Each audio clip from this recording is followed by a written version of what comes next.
Johannes 3,16. Denn Gott hat die Welt, seine Liebe dadurch gezeigt, dass er seinen einzigen Sohn für sie hergab, damit jeder, der an ihn glaubt, das ewige Leben hat und nicht verloren geht.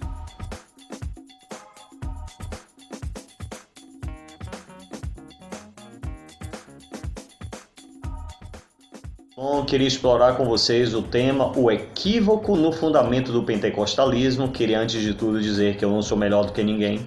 Queria dizer também que eu creio nos dons do Espírito Santo. Queria dizer também que aqui está se manifestando um dos dons do Espírito Santo, tá certo? Quero chamar a atenção do equívoco em achar que o evento acontecido no cenáculo em Atos 2 é o fundamento, a origem do pentecostalismo como vemos hoje, como conhecemos hoje. A falta de leitura, somada à precipitação em aceitar teorias sem questioná-las, somado ainda à ignorância na palavra, levou milhões a um movimento dito bíblico que na verdade é apenas um erro de interpretação. Vamos ver Atos capítulo 2, vamos ler?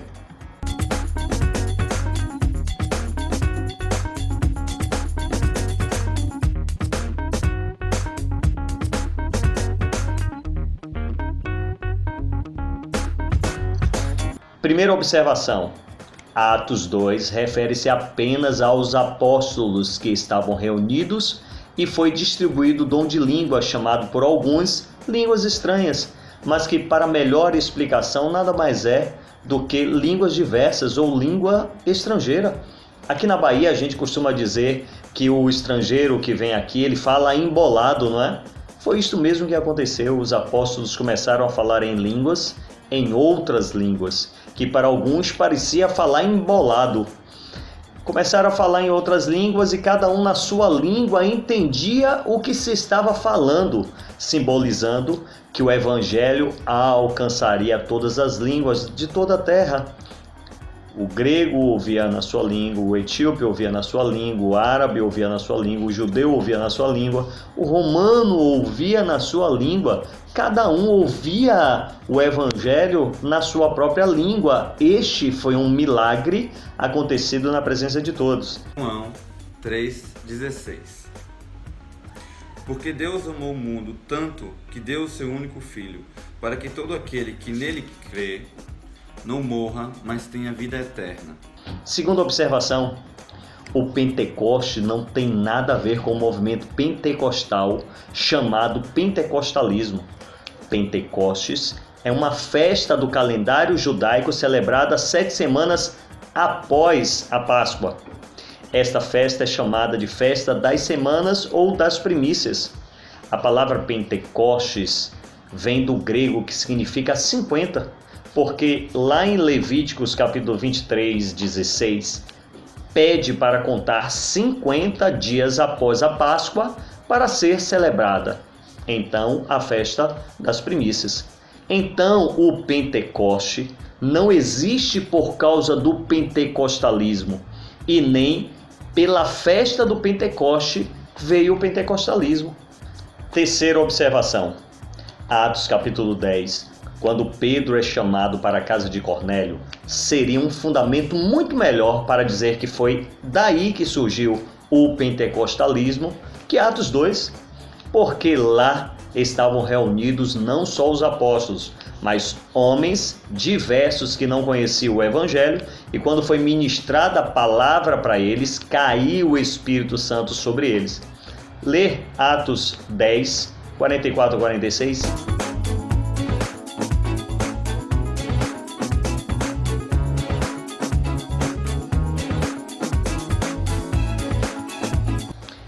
Reparem, aqui, como em Atos capítulo 2, o dom é falar em uma língua estrangeira que você nunca falou, nunca morou naquele país ou nunca estudou aquela língua, tá certo?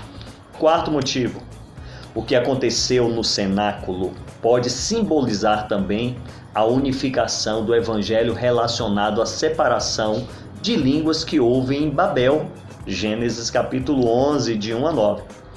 E que agora marca um tempo de um só evangelho para todos os povos. Então, o que aconteceu em Atos 2 pode simbolizar a unificação a partir da separação que houve em Babilônia, em Babel, ok? Quinta observação. Nem sempre estar cheio do Espírito Santo é receber o dom de falar em línguas ou falar em outra língua. Vou dar apenas 2 exemplos aqui. Veja aí mesmo, Atos capítulo 2. Aí mesmo no final, Pedro prega para uma multidão dos quais recebem o dom do Espírito Santo. 3.000 que aceitaram Jesus e foram batizados, e não houve o dom das línguas estrangeiras.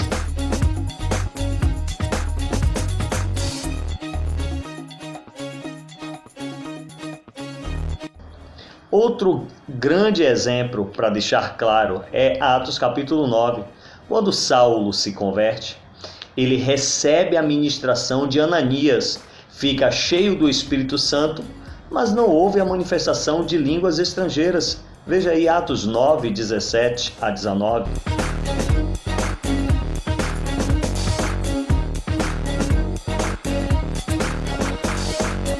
Sexto motivo.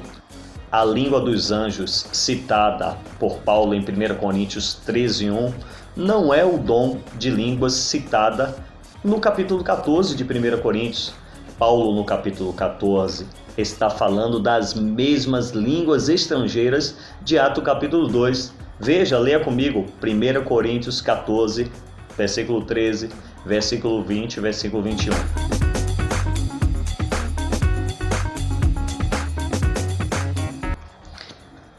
Sétimo motivo.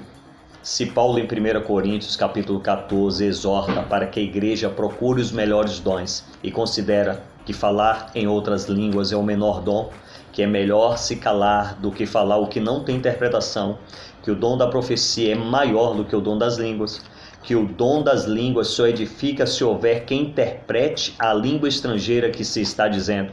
Então, dar ênfase a este dom é, no mínimo, ignorância e falta de entendimento. E outra, se fosse pecado dizer que o dom de línguas é insignificante, Paulo não falaria tudo isso em Atos capítulo 14, tá certo? Para finalizar, meus queridos, eu queria contar uma experiência que um pastor amigo meu fez. Ele foi em vários cultos pentecostais com um gravador, gravou todas as falas, todas as línguas que estavam se falando nesses cultos, ditas línguas estranhas. Gravou tudo, levou para o seu gabinete, convidou alguns irmãos que se diziam intérprete dessas línguas para irem no gabinete dele, um a um, para ouvir todas aquelas línguas e traduzir e interpretar. O que aconteceu? Entra o primeiro, dá uma interpretação de todas aquelas línguas, dizendo assim, assim diz o Senhor está falando para você se consertar, aquela coisa toda. Tudo bem, ele gravou isso, chamou o segundo, marcou no outro dia, chamou o segundo, mostrou a mesma gravação, todas aquelas línguas que estavam sendo ditas naquele culto.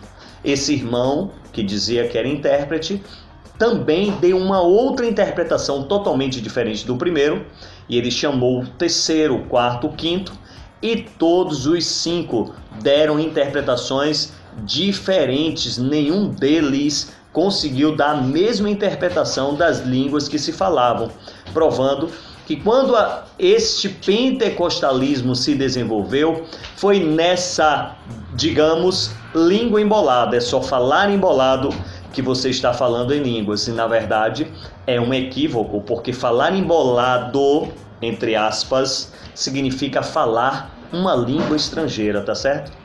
Por fim, digo que temos que buscar a palavra com sabedoria e discernimento para não sermos ridicularizados, tá bom? Shalom para todos.